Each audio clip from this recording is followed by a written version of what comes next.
পরে যেটা আমরা করব সেটা হচ্ছে সরল গড় মূল্য পদ্ধতি বা সিম্পল অ্যাভারেজ প্রাইস মেথড। ঠিক আছে, আমরা আগে দুটো শিখলাম, ফিফো মেথড এবং লিফো মেথড। এরপরে যেটা আর দুটো আছে, একটা হচ্ছে সিম্পল অ্যাভারেজ প্রাইস মেথড আর একটা হচ্ছে ওয়েটেজ অ্যাভারেজ প্রাইস মেথড। তো সিম্পল অ্যাভারেজ প্রাইস মেথড কাঁচামাল মূল্যায়নের যে পদ্ধতিতে মজুদ ভাণ্ডারে থাকা বিভিন্ন দরের কাঁচামালের উপর ভিত্তি করে এবং সেই সঙ্গে সেই সব কাঁচামালের পরিমাণের বিচার না করে তার গড় মূল্যায়ন করা হয়, তাকে সরল গড় মূল্য পদ্ধতি বলা হয়। আবার বলছি, কাঁচামাল মূল্যায়নের যে পদ্ধতিতে মজুদ ভাণ্ডারে থাকা বিভিন্ন দরের কাঁচামালের উপর ভিত্তি করে এবং সেই সঙ্গে সেই সব কাঁচামালের পরিমাণ বিচার না করে তার গড় মূল্যায়ন করা হয়, তাকে গড় মূল্য পদ্ধতি বা সিম্পল অ্যাভারেজ প্রাইস মেথড বলা হয়। ঠিক আছে, তাহলে এই পদ্ধতিতে কাঁচামাল বিলি করার সময় মজুদের যে পর্যায়ে ক্রয় করা কাঁচামাল পড়ে থাকে, যে পর্যায়ে কিন্তু তা হিসাবের মধ্যে নিয়ে প্রতিটি পর্যায়ে ক্রয় করা ইউনিট প্রতি মূল্যের গড় করা হয়। ঠিক আছে, প্রতিটি পর্যায়ে কী পরিমাণ কাঁচামাল ক্রয় করা হয়েছে গড় মূল্য নির্ধারণের জন্য তা বিচার করা হয় না। আবার বলছি, প্রতিটি পর্যায়ে কী পরিমাণ কাঁচামাল ক্রয় করা হয়েছে সেটা কিন্তু বিচার করা হয় না। মূলত এই পদ্ধতি ব্যবহারের সময় এটা অনুমান করা হয় যে এই আগে আসে আগে যায়, অর্থাৎ ফিফো মেথডে কাঁচামাল বিলি করা হয়। তাই বলা হয় এই পদ্ধতিটি আরেকটি পদ্ধতির উপর নির্ভরশীল। মানে এই সিম্পল অ্যাভারেজ মেথডটা পুরোটাই ফিফো মেথডের উপর নির্ভরশীল। তাই গড় মূল্য নির্ধারণের সময় মজুদের কয়টি পর্যায়ে, মানে কটা পর্যায়ে কাঁচামাল পড়ে আছে তা জানার প্রয়োজন। মানে ধরো প্রথমে পড়ে আছে ধরো ওপেনিং ব্যালেন্স দেওয়া আছে 300 ইউনিট। ঠিক আছে, এবার আরও 500 ইউনিট কেনা হলো, তাহলে 300 ইউনিট আর 500 ইউনিট কেনা হলো, এবং 800 ইউনিট। এবার যখন ইস্যু করা হলো ধরো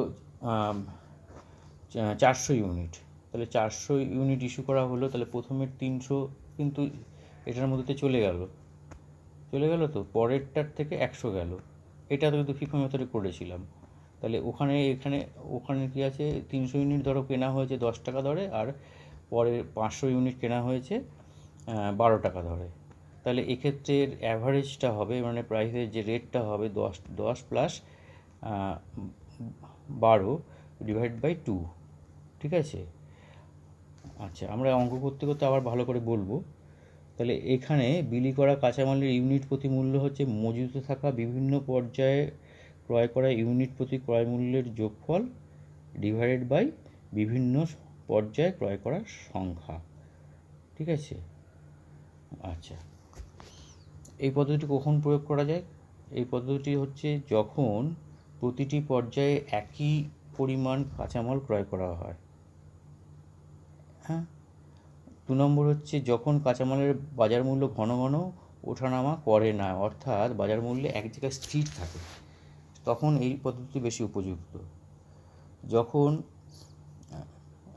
মানে লেনদেনের সংখ্যা, মানে ক্রয় করা লেনদেনের সংখ্যা অনেক বেশি, পারচেস করা লেনদেনের সংখ্যা অনেক বেশি, তখন এই পদ্ধতি অনুসরণ করা যুক্তিযুক্ত। আর যখন কোনো পর্যায়ে ক্রয় করা কাঁচামাল বিলি করা হচ্ছে তা শনাক্তকরণ করা সম্ভব নয়, মানে যখন কোন পর্যায়ে ক্রয় করা কাঁচামাল বিলি করা হচ্ছে তা শনাক্তকরণ করা সম্ভব নয়, তখনই এই পদ্ধতি ব্যবহার করা হয়। তাহলে আগে বলার মতো এই পদ্ধতিরও কিছু সুবিধা এবং অসুবিধা রয়েছে। মানে ফিফো মেথডের যেমন সুবিধা অসুবিধা ছিল, লিফো মেথডের ছিল, এরও তাই। তাহলে এই পদ্ধতির সুবিধা কি? এটা হচ্ছে ওই একই সহজ সরল পদ্ধতি, সহজেই গণনা করা যায়। 2 নম্বর হচ্ছে মূল্যায়নের কম তারতম্য হয়, যেহেতু বেশি দামে কেনা বা কিংবা বেশি কম দামে কেনা কাঁচামালের মূল্য বিলির মূল্যায়নের বিশেষ তারতম্য ঘটাতে পারে না, কারণ বিলির মূল্যায়নে মজুদ ভাণ্ডারে রক্ষিত সব দরের কাঁচামাল বিবেচনা করা হয়, মানে প্রত্যেকটা দরই বিবেচনা করা হয়।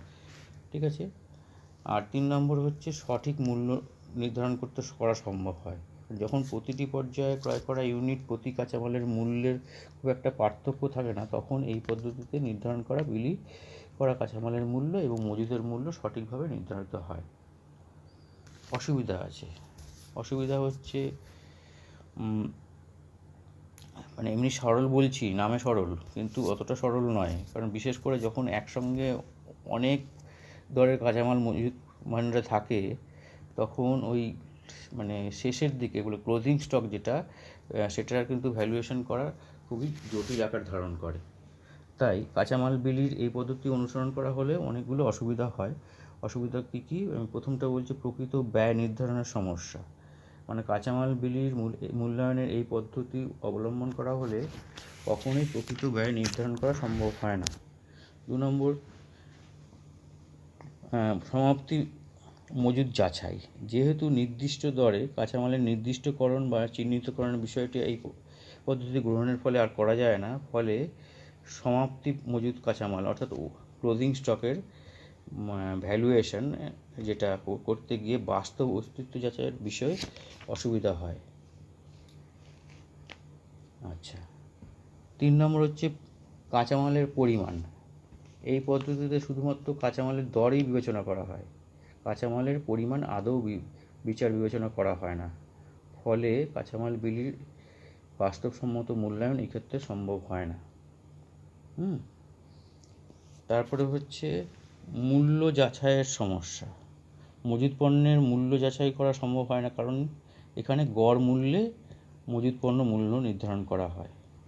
আর এই পদ্ধতিটি স্বয়ংসম্পূর্ণ নয়। আমি আগেই বলেছি যে এই পদ্ধতিটি স্বয়ংসম্পূর্ণ নয়, কারণ এটা আরেকটি পদ্ধতির উপর নির্ভরশীল, মানে ওই ফিফো মেথড বা লিফো মেথডের উপর নির্ভরশীল হতে পারে। এটা ছাড়া, ওইগুলো মেথড ছাড়া কিন্তু এই পদ্ধতিটিতে একেবারেই করা সম্ভব নয়। ঠিক আছে, এ হলো তার অসুবিধা। এবার আমরা একটা অঙ্ক করে বলবো। বইয়ে দেখো 21 নম্বর অঙ্ক, the particulars of the receipts and issues of a certain material in a factory in February 2014 are as follows. February 2014, এখানে ওপেনিং ব্যালেন্স দেওয়া আছে 800 KG at the rate of 12 per KG. February 6 বলা আছে পারচেস করা হয়েছে 1300 KG at the rate of 14 per KG. 9 তারিখ 9 issued 600 KG.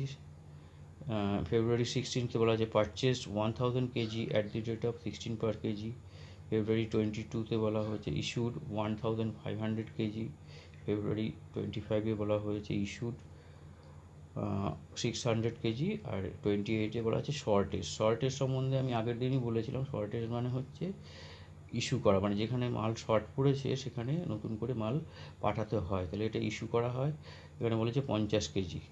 Right up stores lasers account applying the simple average method of pricing issue. ঠিক আছে, এবার আমরা অঙ্কে যাব।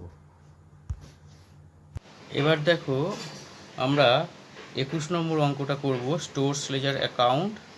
এখানে লিখেছি আমরা, কি লিখেছি, simple average method.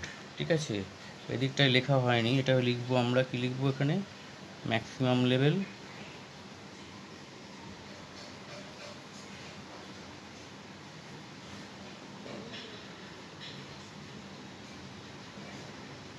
Minimum level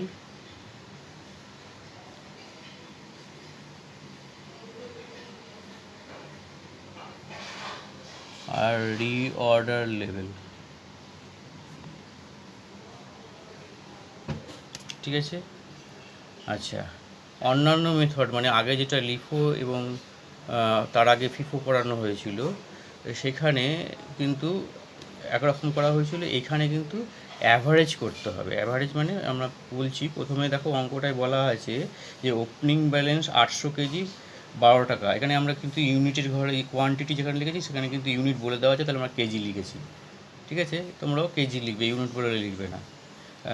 ঠিক আছে, তাহলে এবার 1 তারিখে, ফেব্রুয়ারি 1 তারিখে বলে দেওয়া হচ্ছে 800 ইউনিট 12 টাকা করে, 12 টাকা কেজি। তাহলে এখানে রেটটা প্রথমেরটা দিয়েছি। ঠিক আছে, এটা প্রথমটা দিয়েছি, তারপরেগুলো আর দেওয়ার দরকার নেই, কারণ এটা ইয়ে করেছিল, এটা রেটটা ব্যালেন্সের ঘরে আর রেটটা কাজ করে না। তাহলে এখানে 800 ইউনিট 12 টাকা করে, এখানে 9600, এটা না লিখলেও চলতো রেটটা, তাও লিখেছি এখানে ওপেনিং ব্যালেন্স। আচ্ছা, এরপরে আছে 6 তারিখে পারচেস করা হয়েছে 1300 KG at the rate of 14 per KG, তাহলে 1300 ইউনিট এখানে লিখেছি, 14 টাকা করে হয়েছে 18,200। এইবার ব্যালেন্সের ঘরে আগে যেমন কী করছিলাম, প্রথমে 800 লিখছিলাম, তারপর আবার 1300 লিখছিলাম, দুটো রেট আলাদা আলাদা করে লিখছিলাম। এক্ষেত্রে কিন্তু তা হবে না। এক্ষেত্রে কী হচ্ছে, এখানে কোয়ান্টিটি ছিল 800 আর এখানে কোয়ান্টিটি রয়েছে 1300 কেজি, তাহলে দুটো যোগ করে দেবো, একেবারে প্লেন যোগ। 800 আর 1300 যোগ করে হয়েছে 2100 কেজি। আর রেটের ঘরে কিচ্ছু লেখা যাবে না। আর এইটা ছিল 9,600 আর এটা 18,200, দুটো যোগ করে আসবে এখানে হচ্ছে 27,800। মানে দুটো আলাদা আলাদা করে আগে লিখতে হতো, সেটা আর এখন লেখা যাবে না, সেটা একদম যোগ করে লিখতে হবে ব্যালেন্সে। বোঝা গেছে? আর কোনো রেট লেখা যাবে না। আচ্ছা, এবার 9 তারিখে দেখো, 9 তারিখে বলে দিয়েছে ইস্যু করা হয়েছে বলে দিয়েছে 600 কেজি। এবার ইস্যু যখন করবে তখন কিন্তু এখানে আমাদের দেখো আগের রেটটা ছিল 12 টাকা করে, এখন হয়েছে 14 টাকা করে পরে কেনা হয়েছে। এবার এই যে দুটো রয়েছে, এই দুটোর অ্যাভারেজ করে নিতে হবে, যেহেতু এটা সিম্পল অ্যাভারেজ মেথড। তাহলে 600 ইউনিট নিচ্ছি, 600 ইউনিট, তাহলে রেটটা এখানে ছিল 12 টাকা করে আর এখানে ছিল 14 টাকা করে। তাহলে আমরা নিচে একটা ওয়ার্কিংস করতে হবে, নিচে লিখবে দেখো rate of material issued on 9 ফেব্রুয়ারি 2014। তাহলে এখানে 12 টাকা প্লাস 14 টাকা দুবার হয়েছে, কেনা হয়েছে, তো 2 দিয়ে ভাগ করে হয়েছে কত, 13 টাকা করে। তাহলে এখন এই ইস্যু যখন হবে এখানে অ্যাভারেজ হয়েছে এটা 12 আর 14 হচ্ছে 26, 26কে 2 দিয়ে ভাগ করলে হচ্ছে 13 টাকা, এই জন্য 13 টাকা লিখেছি। 600 13 টাকা করে 7,800, ঠিক আছে। এবার 2100 থেকে 600 চলে গেল, পড়ে রইল 1500, বোঝা গিয়েছে। আর এইটার থেকে এটা বিয়োগ যাচ্ছে, এবার তো 27,800 থেকে 7,800 বিয়োগ হলো, বিয়োগ করলে পড়ে থাকছে 20,000, বোঝা গিয়েছে। আরেকবার বলছি, 600 ইউনিট এখান থেকে নেওয়া হয়েছিল, তাহলে 600 ইউনিটের কত হলো, এখান থেকে চলে যাচ্ছে, তাহলে এখানে কত হলো 1500 ইউনিট।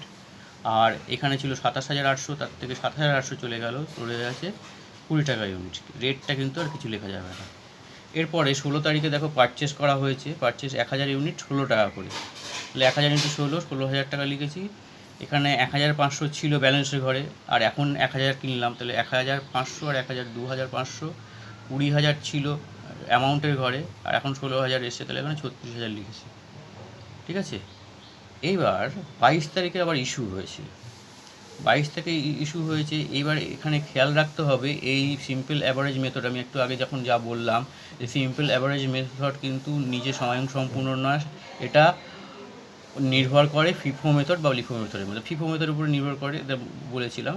তাহলে এখানে দেখো 800 ইউনিট ওপেনিং ছিল, 800 ইউনিট ওপেনিং ছিল, তারপরে কেনা হয়েছে 1300 ইউনিট। এই 800-র মধ্যেই 600 চলে গেছে, অলরেডি কত পড়ে আছে, 200 সেটা আছে। তাহলে 200-র জন্য এই 12 টাকার রেট এক্সিস্ট করছে সেই মাল, আবার 1300 ইউনিট তো রয়েইছে, 1300 14 টাকা করে রয়েছে, আর এখন কেনা হলো 1000 ইউনিট 16 টাকা করে। এবার যখন 22 তারিখে ইস্যু করছি তখন আমরা লিখেছি নিচে ওয়ার্কিংসে দেখো লিখেছি rate of material issued on 22 ফেব্রুয়ারি 2014। এখানে ছিল 12 টাকা প্লাস 14 টাকা প্লাস 16 টাকা, তিনবার কেনা রয়েছে, 3 ধরনের মাল রয়েছে বলে তাই করেছি। তাহলে 12 আর 14 আর 16, তাহলে কত হচ্ছে 30 আর 12 42, 42কে 3 দিয়ে ভাগ করে হয়েছে 14 টাকা করে। তাহলে এখানে 22 তারিখে ইস্যু হচ্ছে 1500 ইউনিট 14 টাকা করে করেছি, 1500 ইউনিট 14 টাকা করে। তার মানে এই যে 200 চলে গেল আর এই 1300 চলে গেল, এই দুটো জন্য চলে গেল, পুরো রইল 1000 ইউনিট। তাহলে এখান থেকে 2500 থেকে 1500 চলে গেল 1000 ইউনিট, আর এখানে 36,000 থেকে 21,000 চলে গেল, তাহলে পড়ে রয়েছে 15,000 ইউনিট, বোঝা গেছে। এখান থেকে 2500 থেকে 1500 গেল, রইল 1000 ইউনিট, আর 36,000 থেকে 21,000 গেল, রইল 15,000 ইউনিট, রেট কিছু নেই। এবার আবার দেখো এরপরে 25 তারিখে বলেছে ইস্যু 600 কেজি, তাহলে 600 কেজি ইস্যু করেছে। আমি আগেই বলছিলাম যে 800-র মধ্যে 600 চলে গেছে, তাহলে রয়েছে 200, তারপর আবার এসছে 1300, তাহলে 200 আর 1300 ছিল মানে 1500-র মধ্যে আবার এলো 1000, তাহলে 2500, তাহলে এই 1500 আগে চলে গেল, মানে আগের 200 আর 13 চলে গেছে, 1300 চলে গেছে, তাহলে আগের দুটো রেটের মাল চলে গেছে, আর 12 টাকা এবং 14 টাকার মাল চলে গেছে। তাহলে এখন যেটা পড়ে আছে সেটা 16 টাকা করে মাল, সেই জন্য আমরা লিখেছি যখন 600 ইউনিট ইস্যু হয়েছে তার রেটটা কিন্তু 16 টাকা করে। তাই জন্য এখানে লিখেছি rate of material issue on 25th February 2014 is 16 as material stored on that day at rupees 16, যেহেতু 16 টাকার মালটাই পড়ে রয়েছে, বাকিগুলো আগের যেগুলো রয়েছে সেই রেটের মাল নেই। ঠিক আছে, আচ্ছা এরপরে হ্যাঁ আচ্ছা এখানে লিখবে অ্যাট রুপিস 16 পার ইউনিট। হ্যাঁ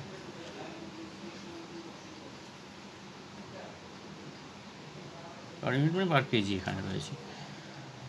আচ্ছা তারপরে 28 তারিখে বলে দিয়েছে একটা শর্টেজ আছে। শর্টেজ মানে আমি অনেকক্ষণ বলেছি, আগের অঙ্কগুলোতে একটাও পড়ানো হয়নি কিন্তু মুখে বলে দিয়েছি। শর্টেজ মানে হচ্ছে কি মাল শর্ট পড়েছে, তাহলে এগুলো মাল পাঠাতে হবে, সেটা হচ্ছে কী হবে ইস্যু, তাহলে ইস্যু হবে।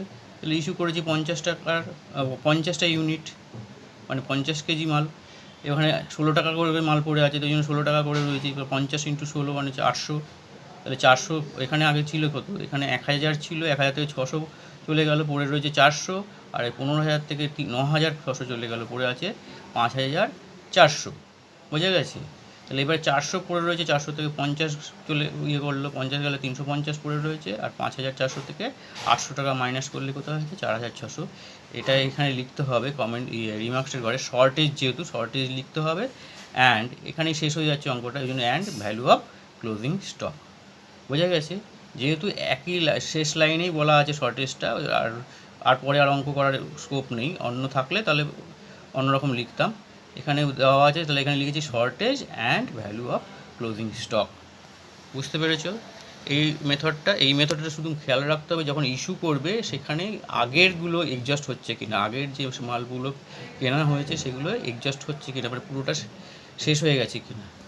হ্যাঁ, স্টকে না থাকলে তখন সেই রেটটা বাদ দিয়ে বাকিগুলোর মধ্যে অ্যাভারেজ করতে হবে। এটাই হচ্ছে মূল বিষয়। হ্যাঁ ঠিক আছে। এবার আমরা ভারযুক্ত গড় মূল্য পদ্ধতি অর্থাৎ ওয়েটেড অ্যাভারেজ প্রাইস মেথড সম্পর্কে আলোচনা করব। প্রথমে ভারযুক্ত গড় মূল্য পদ্ধতি বলতে আমরা কী বুঝি? কাঁচামাল মূল্যায়নের যে পদ্ধতিতে মজুদ ভাণ্ডারে থাকা যাবতীয় দরের কাঁচামালের উপর ভিত্তি করে এবং সেই সঙ্গে সেই সব কাঁচামালের পরিমাণ বিচার করে গড়ে তারে মূল্যায়ন করা হয়, তাকে ভারযুক্ত গড় মূল্য পদ্ধতি বলে। অর্থাৎ যে পদ্ধতিতে মোট যে মূল্যের কাঁচামাল মজুতে পড়ে থাকে তাকে মোট মজুতের পরিমাণে দ্বারা ভাগ করে কাঁচামাল বিক্রির হার নির্ধারণ করা হয়। এই পদ্ধতিকেই বলা হয় ভারযুক্ত গড় মূল্য পদ্ধতি। অর্থাৎ আবার বলছি, কাঁচামাল মূল্যায়নে যে পদ্ধতিতে মজুতে ভাণ্ডারে থাকা যে পরিমাণ কাঁচামাল মজুদ পড়ে থাকে তাকে মজুদের মোট পরিমাণ দ্বারা ভাগ করে কাঁচামাল বিক্রির হার নির্ধারণ করা হয়। এই পদ্ধতিকে বলা হচ্ছে ভারযুক্ত গড় মূল্য পদ্ধতি। এই পদ্ধতিতে কাঁচামাল বিক্রির হার নির্ধারণের জন্য একটি সূত্র ব্যবহার করা হয়। এই সূত্রটি হলো কাঁচামাল বিক্রির হার সমান মজুদে পড়ে থাকা কাঁচামালের মোট মূল্য ভাগ মজুদে পড়ে থাকা কাঁচামালের মোট পরিমাণ। অর্থাৎ মজুদ ভাণ্ডারে পড়ে থাকা মোট কাঁচামালের মোট মূল্যকে মজুদ ভাণ্ডারে পড়ে থাকা কাঁচামালের মোট পরিমাণ দিয়ে ভাগ করলেই এই পদ্ধতিতে অর্থাৎ ভারযুক্ত গড় মূল্য পদ্ধতিতে কাঁচামাল বিক্রির হার নির্ধারণ করা হয়। ঠিক আছে, এবার এক্ষেত্রে মনে রাখতে হবে যে এই পদ্ধতিতে যখনই কাঁচামাল ক্রয় করা হয় তখনই মজুদের মূল্য এবং পরিমাণ পরিবর্তিত হয়, কারণ যতবার কেনা হবে ততবারই কিন্তু মজুদের মূল্য এবং তার পরিমাণ পরিবর্তিত হবে। তাই প্রতিবার ক্রয়ের পরেই মজুদের নতুন গড় হার নির্ধারণ করা হয়। আর এই হারই বিলির হার হিসেবে বিবেচনা করা হয় যতক্ষণ না পর্যন্ত নতুন কাঁচামাল ক্রয় করা হচ্ছে, ততক্ষণ পর্যন্ত এই বিলির হার একই থাকে। যতক্ষণ পর্যন্ত নতুন কাঁচামাল কেনা হচ্ছে ততক্ষণ পর্যন্ত যতবার বিলি হবে তার বিলির হার কিন্তু এই নির্ণীত হারই হবে।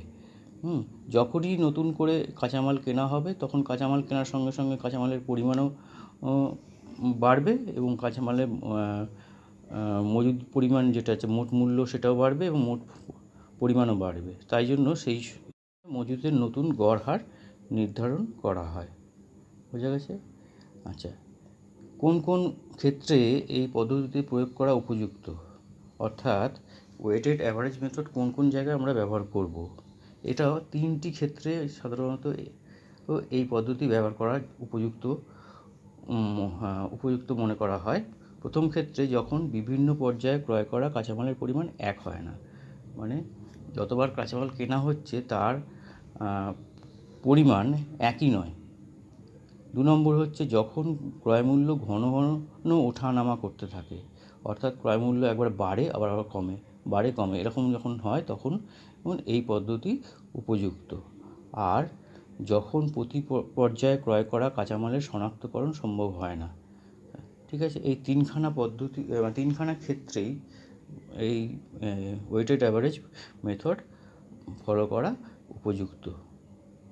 আচ্ছা, এবার এই পদ্ধতির সুবিধাগুলো কী কী? সুবিধা হচ্ছে, 1 নম্বর সুবিধা হচ্ছে যুক্তিসঙ্গত এবং গ্রহণযোগ্য পদ্ধতি, অর্থাৎ লজিক্যাল এবং রেশনাল মেথড।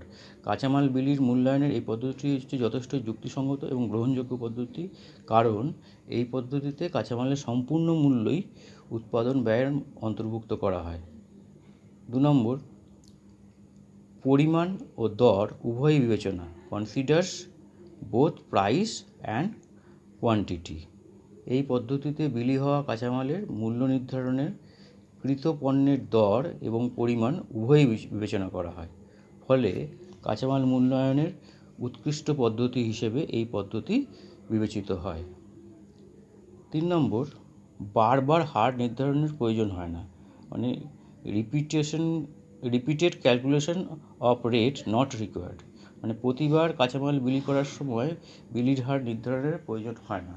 যতক্ষণ না পর্যন্ত নতুন কাঁচামাল ক্রয় করা হচ্ছে ততক্ষণ পর্যন্ত বিলির হার একই থাকে। 4 নম্বর হলো বাজার মূল্যের কাছাকাছি, অর্থাৎ নিয়ারার টু মার্কেট প্রাইস। এই পদ্ধতিতে কাঁচামাল বিলির ক্ষেত্রে যে মূল্য ভারযুক্ত গড় নির্ধারণ করা হয় তা মোটামুটি বাজার মূল্যের কাছাকাছি থাকে, মানে যে মূল্যে কাঁচামাল বিলির হার নির্ধারণ করা হয় সেটা প্রায় মার্কেট প্রাইসের কাছাকাছি থাকে, ফলে বর্তমান মূল্যে পণ্যের উৎপাদন ব্যয় নির্ণয় করার কাজ ত্বরান্বিত হয়। ঠিক আছে। 5 নম্বর হচ্ছে ক্রয় মূল্যের তারতম্য, অর্থাৎ ফ্ল্যাকচুয়েশন ইন পারচেজ প্রাইস। যে সকল পরিস্থিতিতে কাঁচামালের ক্রয়মূল্য বারবার ওঠানামা করে, অর্থাৎ একটু আগেই বলেছিলাম যে যখন ক্রয়মূল্য খুবই বাড়ে আবার কমে, আবার বাড়ে আবার কমে, বা কমে আবার বাড়ে, এরকম থাকে, মানে ক্রয়মূল্য বারবার ওঠানামা করে, সেই পরিস্থিতিতে সবচাইতে কার্যকরী এবং সর্বোৎকৃষ্ট পদ্ধতি হিসেবে এই পদ্ধতিকে বিবেচনা করা হয়, কারণ এই পদ্ধতির ক্রয়মূল্যের অধিক ওঠানামার জন্য বিশেষ প্রভাবিত হয় না। ঠিক আছে। এবার এই পদ্ধতিতে কিছু অসুবিধাও আছে। অসুবিধাগুলো কী কী? অসুবিধা হচ্ছে প্রতিবার মূল্য নির্ধারণ করতে হয়, অর্থাৎ price calculation in each time সবচেয়ে বড় অসুবিধা। মানে প্রতি ক্ষেত্রে যতবার করে কাঁচামাল কেনা হবে ততবারই ভারযুক্ত গড় মূল্য পরিবর্তিত হয়। এই কারণে প্রতিবারই আলাদা আলাদা করে গড় মূল্য নির্ধারণ করতে হয়, কারণ প্রতিবারই কী হয়, ওই মজুতে পড়ে থাকা কাঁচামালের মোট মূল্য এবং মজুতে পড়ে থাকা কাঁচামালের মোট পরিমাণ দুটোই পরিবর্তিত হয়, সেই জন্য প্রতিবারই ভারযুক্ত গড় মূল্য নির্ধারণ করা হয়। 2 নম্বর, অধিক মুনাফা প্রদর্শন, অর্থাৎ এক্সিবিট এক্সেস প্রফিট। যখন দিন দিন কাঁচামালের ক্রয়মূল্য বাড়তে থাকে তখন এই পদ্ধতি অবলম্বন করা হলে মুনাফার পরিমাণ বেড়ে যায়, কারণ কোনো অবস্থাতেই এই পদ্ধতিতে নির্ণীত মূল্য বাজার মূল্যের সমান হয় না, মানে বাজার মূল্য, একটু আগে বললাম বাজার মূল্যের কাছাকাছি থাকে কিন্তু পুরোপুরি সমান হয় না। ঠিক আছে। আচ্ছা, 3 নম্বর হচ্ছে প্রকৃত ক্রয় মূল্য, অর্থাৎ অ্যাকচুয়াল কস্ট প্রাইস। এই পদ্ধতিতে কোনো অবস্থাতেই কৃত কাঁচামালের প্রকৃত ক্রয় মূল্যে বিলি হওয়া কাঁচামালের মূল্যায়ন করা হয় না, কারণ যতবার কাঁচামাল ক্রয় করা হয় ততবারই কাঁচামালের গড় ক্রয় মূল্য নির্ধারণ করা হয় এবং সেই নির্ণীত বিলির হারে নির্ণীত হারেই কিন্তু বিলি হওয়া কাঁচামালের মূল্যায়ন করা হয়। আচ্ছা, 5 নম্বর হচ্ছে গণনায় ভুলের সম্ভাবনা, possibility of error in calculation. অধিক পরিমাণে কাঁচামাল কেনা এবং বারবার ক্রয় এবং বিলির ক্ষেত্রে এই যে বারবার করে এই ভারযুক্ত গড় মূল্য নির্ধারণ করতে হয়, মানে ওয়েটেড অ্যাভারেজ মেথডে যতবার কেনা হয় ততবারই কিন্তু এই বিলির হার নির্ধারণ করা হয় এবং নির্ণয় করতে যে বারবার নির্ণয় করার জন্য গণনায় ভুলের সম্ভাবনা বেশি থাকে। তাহলে এইগুলো হচ্ছে তার অসুবিধা। 32 নম্বর অঙ্কটি দেখো, এখানে বলা হয়েছে যে from the following transaction relating to purchase and issues of material X, prepare stores ledger account using weighted average method of pricing issues. March 2014, 1 opening balance 1200 unit at the rate of rupees 50 per unit. 8 March 8 purchased 600 units at the rate of 51 per unit. March 12 issued 1300 units. March 15 purchased 900 units at the rate of rupees 52 per unit. March 18 return from department within bracket out of material issued on March 12 100 units. March 22 issued 500 units. March 28 issued 200 units আর March 31 shortage 50 units।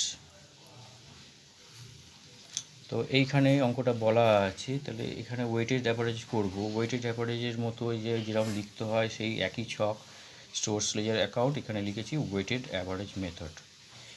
তাহলে 2014 March দেওয়া আছে 1, এখানে opening balance যেভাবে লিখতে হয় 1200 unit 50 টাকা করে। আচ্ছা, রেড কলামে এখানে দশমিকের পরে 3টে নেবে, সংখ্যা নেবে, হ্যাঁ, যত বেশি নিতে পারবে তত অ্যাকুরেসি আসবে, তবে আশা করে এই 3টে নেবে। তাহলে 1200 টাকা করে হচ্ছে, 1200 ইউনিট 50 টাকা করে 60,000 টাকা ওপেনিং ব্যালেন্স হলো। এরপরে 8 তারিখে পারচেস করা হয়েছে, দেখো 8 তারিখে পারচেস করেছি, আমরা পারচেস করেছি 600 ইউনিট 51 টাকা করে, 30,600। তাহলে এবার আগেরগুলো অঙ্কগুলোতে করেছিলাম কি হয়েছিল, আগে ফিফোতে যেটা করছিলাম যে এইটার পরে ফিফোতে করছিলাম, এটার পরে এটা লিখছিলাম, লিফোর ক্ষেত্রেও তাই লিখছিলাম। এখানে কি করছে, এখানে বা আগের অঙ্কগুলোতে এই যে 1200 ইউনিট ছিল আর এখন 600 ইউনিট পারচেস করা হলো, 1200 আর 600 এখানে হয়ে গেল কত, 1800 ইউনিট, একবারে যোগ করে দেবে। আর এই যে 60,000 টাকা ছিল, এই 60,000 আর 30,000 একসাথে যোগ করবে 60,000 30,000 যোগ করে বলেছে এখানে 90,600। তাহলে 90,600। এবার এই রেটটা কোথা থেকে পাবো, আগের অঙ্কেও কিন্তু সিম্পল অ্যাভারেজে কিন্তু আমরা রেটটা লিখিনি। তাহলে এই যে বেরিয়েছে মোট অ্যামাউন্ট, যেটা বেরিয়েছে টোটাল অ্যামাউন্ট, তাকে টোটাল কোয়ান্টিটি দিয়ে ভাগ করব, অর্থাৎ 90,600 ডিভাইডেড বাই 1800 করলে এইটা আসবে 50.333333 একটা আসবে। আমরা দশমিকের পরে 3টে সংখ্যা নিয়েছি, এখানে 50.333 নিয়েছি। ঠিক আছে, বুঝতে পেরেছো? এইবার এই যে রেটটা আমরা নির্ধারণ করলাম, আগেই বলেছি যে ওয়েটেড অ্যাভারেজে যতবার পারচেস করব ততবার রেটটা নির্ধারণ করতে হয়। ঠিক আছে, তাহলে এই রেটেই কিন্তু পরবর্তীকালে যা যা আছে পারচেস না হওয়া পর্যন্ত যা ইস্যু হবে সব এই রেটেই হবে।